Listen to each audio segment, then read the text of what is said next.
నమస్తే. ప్రస్తుతం మనతో పాటు సీనియర్ జర్నలిస్ట్ భరద్వాజ్ ఉన్నారు. ఆయనతో మాట్లాడదాం. నమస్తే సార్. నమస్తే సార్, 'హరహర వీరమల్లు' ఇప్పుడు పవన్ కళ్యాణ్ సినిమా రాబోతోంది. ఆయన ఫ్యాన్స్ కి ఎంతో హ్యాపీ మూమెంట్ ఇది. అది మార్చి 28కి రావాలి. కానీ ఆ టైంలో నితిన్ సినిమా కూడా ఉంది, 'రాబిన్ హుడ్' అని చెప్పేసి అంటున్నారు. ఇంకో పక్క మ్యాట్ కోసం యూత్ అంతా వెయిట్ చేస్తుంది. సో ఈ టైంలో అంటే ఇంత అంటే ప్రెషర్ ని తట్టుకోగలదా అని చెప్పేసి, అండ్ అసలు రిలీజ్ కాదు అని చెప్పేసి కూడా అంటున్నారు. పవన్ కళ్యాణ్ షూటింగ్ కి రావట్లేదు అంటున్నారు. అసలు ఏం జరుగుతుంది సార్? పవన్ కళ్యాణ్ తో సంబంధం లేకుండానే షూటింగ్ జరిగిపోతుంది. అది అంటే చాలా కాలం క్రితమే మొదలు పెట్టారు. చాలా వరకు షూట్ అయిపోయింది. ఔరంగజేబు దీనికి సంబంధించిన పార్ట్ అంతా అయిపోయింది. ఈయన చేయాల్సిందే ఒక 7 రోజులు పెండింగ్ ఉందని చెప్పారు. దానిలో ఇంకో 3 to 4 days ఉండుంటుంది. దాన్ని కూడా వీళ్ళు ఏదో పద్ధతిలో మేనేజ్ చేయడానికి సిద్ధపడిపోయారు. అది షూటింగ్ కూడా వాళ్ళు తాడేపల్లిలోనే చేస్తున్నారు. ఆయన నివాసానికి దగ్గరలోనే, పవన్ కళ్యాణ్ నివాసానికి దగ్గరగానే జరుగుతోంది యాక్టివిటీ. కాబట్టి రెండోది ఇది ఫస్ట్ పార్ట్గా అనౌన్స్ చేశారు వాళ్ళు. కాబట్టి ఎక్కడి వరకు జరిగిందో అక్కడ వరకు ఒక కంక్లూజన్ ఇచ్చి పార్ట్ 2కి ఒక లీడ్ ఇచ్చేసి క్లోజ్ చేసేసి సెన్సార్కి పంపించేస్తారు. రిలీజ్ ఆపే ప్రసక్తి అయితే లేదు. ఎందుకంటే ఇప్పటికే చాలా డిలే అయిపోయింది. అది 7 దాటిపోయింది. ఇన్నేళ్లు ఆ సినిమాని హోల్డ్ చేయడం వలన ఫైనాన్సర్స్ నుంచి తీవ్రమైన ఒత్తిడి ఉంటుంది నిర్మాత మీద. ఏం రత్నం గారు ఆ సఫరింగ్ లో ఉన్నాడు ఆల్రెడీ. అందుకని అర్జెంట్ గా సినిమా రిలీజ్ చేయాలి. కంక్లూడ్ చేస్తారు. ఆయన దాదాపుగా డూప్ మీద నడిపించేసి ఉంటారు సినిమాని. క్లోజప్స్ వరకు పవన్ కళ్యాణ్ ని వాడేసుకుని ఈ 4 రోజులు ఇస్తే చాలు, 5 రోజులు ఇస్తే చాలు అనటంలోనే అది అర్థమైంది. అంటే ఆయన క్లోజప్స్ వరకు తీసేసుకుని మిగిలిందంతా వాళ్ళు అవుట్డోర్ లో వాళ్ళ పద్ధతిలో వాళ్ళు తీసుకుంటారు. పైగా ఇప్పుడు అంతా గ్రీన్ మ్యాట్ షూట్ అయిపోయింది ప్రపంచం అంతా. ఆ గ్రీన్ మ్యాట్ షూట్ లో ఎవరి క్యారెక్టర్ వాళ్ళు వచ్చి చేసుకుని వెళ్ళిపోతున్నారు. అవతల క్యారెక్టర్ ఉన్నా లేకపోయినా వాళ్ళకి సంబంధం లేదు. వాళ్ళు చెప్పిన మార్కుల్లో నిలబడి వాళ్ళు చెప్పిన వైపు చూసి డైలాగ్ చెప్పేస్తే అవతల వాళ్ళు కనెక్ట్ చేసుకుంటారు. అటువంటి ఒక సాంకేతిక పరిజ్ఞానం పెరిగి ఉన్నటువంటి ఈ రోజుల్లో ఆయన ఒక రోజు వచ్చినా 4 రోజులు పని చేంజ్ చేసుకోగలరు వీళ్ళు. అదేదో చేంజ్ చేసుకుని ఉండొచ్చు కూడా ఈ పాటికి. అందుకని కంక్లూజన్కి సంబంధించి వాళ్ళకు ఒక క్లారిటీ ఉంది నిర్మాతకి, డైరెక్టర్కి, జ్యోతికృష్ణకి. అంటే కృష్ణ జాగర్లముడి మొదలుపెట్టాడు ఈ ప్రాజెక్ట్ని, జ్యోతికృష్ణ క్లోజ్ చేస్తున్నాడు. కాబట్టి డెఫినెట్గా ఈ సినిమా రిలీజ్ డేట్కి వచ్చేస్తుంది.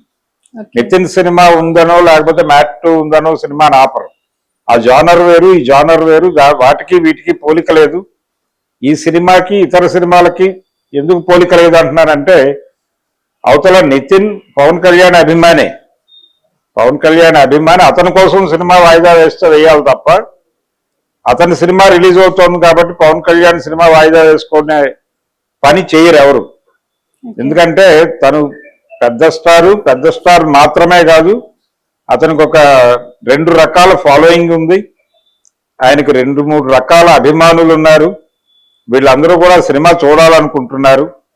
కాబట్టి క్యూరియాసిటీని ఇబ్బంది పెట్టడం అనే నిర్ణయం డెఫినెట్ గా చేయడు ప్రొడ్యూసర్. రిలీజ్ ఉంటుంది. రెండోది ఆ సినిమాలతో కంపారిజన్ లేదు దీని జానర్ వేరు. దీని పాన్ ఇండియా సినిమా. ఇది పాన్ ఇండియా సినిమా. ఇతర భాషల్లో కూడా రిలీజ్ అవుతోంది. ఇతర భాషల్లో రిలీజ్ అవటంతో పాటు దీనిలో ఉన్న కంటెంట్ మీద కాన్ఫిడెన్స్ ఉంది ఆయనకి, ఏం రత్నం గారికి. అంటే ఔరంగజేబే విలన్ ఇందులో కూడా. ఆల్రెడీ ఔరంగజేబ్ విలన్ గా ఒక సినిమా చూస్తున్నాం మనం, చావా అని. ఈ చావా సినిమా తడి ఆరక ముందు ఈ సినిమా రిలీజ్ అయిపోతే పబ్లిక్ మూడ్ ఆ సినిమా కనెక్ట్ అవుతుంది. కనెక్ట్ అయ్యి అది కూడా క్యారీ ఫార్వర్డ్ అయిపోతుంది. అందులో కూడా విలన్ ఔరంగజేబే. కాబట్టి ఈ వేడిలోనే, అంటే ఇల్లు చక్కదిద్దుకోవాలంటారు మామూలుగా, దీపం ఉన్నప్పుడే ఇల్లు చక్కబెట్టుకోవాలని. అలా ఇప్పుడు చావా క్రియేట్ చేసినటువంటి దీపం ఉండగానే ఆ సినిమాని సొమ్ము చేసుకోవాలనుకుంటున్నాడు ఆయన, ఏం రత్నం గారు. అందుకని ఎట్టి పరిస్థితుల్లోనూ సినిమా రిలీజ్ వాయిదా లేరు. అది ఎట్టి పరిస్థితుల్లోనూ మార్చి 28 రిలీజ్ అయిపోతుంది. ఎటువంటి సందేహాలు అక్కర్లేదు. సార్, ఇప్పుడు మ్యాట్, రాబిన్ హుడ్ అంటే చిన్న సినిమాలు, చిన్న హీరోలు. అంటే of course Nithin already proven actor అయినప్పటికీ మ్యాట్ అనేది ఇంకా చిన్న హీరోలే. సో వీళ్ళు ఏ ధైర్యంతో ఇప్పుడు వీరమల్లుతో కొనబోతున్నారు సార్? అంటే జానర్స్ వేరు. వీరమల్లుకి అభిమానుల ఫ్లోట్ ఉంటుంది మొదట. అంటే పవన్ కళ్యాణ్ కి కల్ట్ ఫ్యాన్స్ ఉన్నారు. ఆ కల్ట్ ఫ్యాన్స్ ఆ సినిమా చూస్తారు, వీళ్ళు కూడా ఆ సినిమా చూస్తారు, అది అయిపోతుంది అక్కడికి. అదొక జానర్ సినిమా. అయితే యూత్ ఎంటర్టైనర్ గా మ్యాట్ 2 వస్తుంది. సో కాలేజీలు ఆ సర్కిలే వీళ్ళ టార్గెట్. వాళ్ళు ఈ cinema చూసేస్తారు.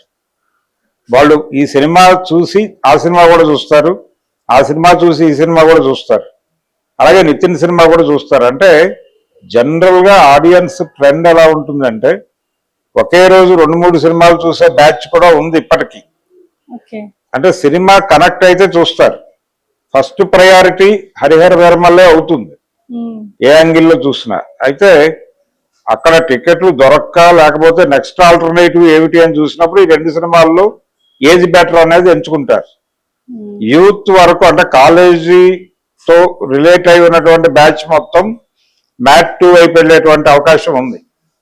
Rest of the audience ఇటు పోతారు. Pawan Kalyan cinema overflow, Pawan Kalyan Harihara Veeramallu overflow కొంత నితిన్ సినిమాకి డైవర్ట్ అయ్యే అవకాశం ఉంది. అలాగే మ్యాట్ 2 ఓవర్ఫ్లో హరిహర వీరమల్లుకి వెళ్ళొచ్చు, ఈ సినిమా కూడా రావచ్చు. ఇలా 3 సినిమాలు ఒకదానినొకటి ఎన్హాన్స్ చేసుకుంటూ వెళతాయి. అందుకని 3 సినిమాలు కంటెంట్ బాగుంటే 3 ఆడేస్తాయి. 3-4 సినిమాలు ఒక సీజన్ లో రిలీజ్ అయ్యి హిట్ అవటం అనేది మనకి ఉంది గతంలో కూడా. అది విచిత్రమేమీ కాదు. ఇప్పుడు ఒక సంక్రాంతికి వీరసింహారెడ్డి బాలకృష్ణ గారి cinema, Waltair Veerayya Chiranjeevi cinema 2 release అయినాయి.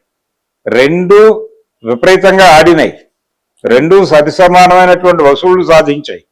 కాకపోతే వాల్తేరు వీరయ్యకి కొంచెం ఎడ్జ్ వచ్చి దీంతో కంపేర్ చేస్తే అది పెద్ద హిట్ అయింది. అందుకని 2 సినిమాలను కాదు 3 సినిమాలను కూడా, బిగ్ స్టార్ సినిమాలను కూడా భరించే కెపాసిటీ ఉంది జనం దగ్గర. కాకపోతే థియేటర్ ని మరింత ఆడియన్స్ ఫ్రెండ్లీగా చేయగలిగితే, టికెట్ల రేట్లు తగ్గింపుతో పాటు స్నాక్స్ రేట్లు తగ్గింపు కూడా జరిగితే డెఫినెట్ గా జనాలు థియేటర్కి వెళ్ళి చూస్తారు, ఫోన్లో చూడాలని అనుకోరు. మీరు ఎప్పుడైతే థియేటర్ ని ఆడియన్స్ ఫ్రెండ్లీగా ఉంచటం లేదో జనాలు అక్కడికి రావడానికి భయపడి ఫోన్లో డౌన్లోడ్ చేసుకుని చూస్తున్నారు సినిమాలు. కాబట్టి జనాలు డౌన్లోడ్ మీద ఆధారపడకుండా ఉండాలంటే, థియేటర్కి రావాలంటే మీరు థియేటర్ని ఆడియన్స్ ఫ్రెండ్లీగా మార్చండి. మారిస్తే జనం చూసేస్తారు సినిమాలు. 3 కాకపోతే 4 అయినా చూస్తారు, no problem. Okay sir, thank you. Thank you.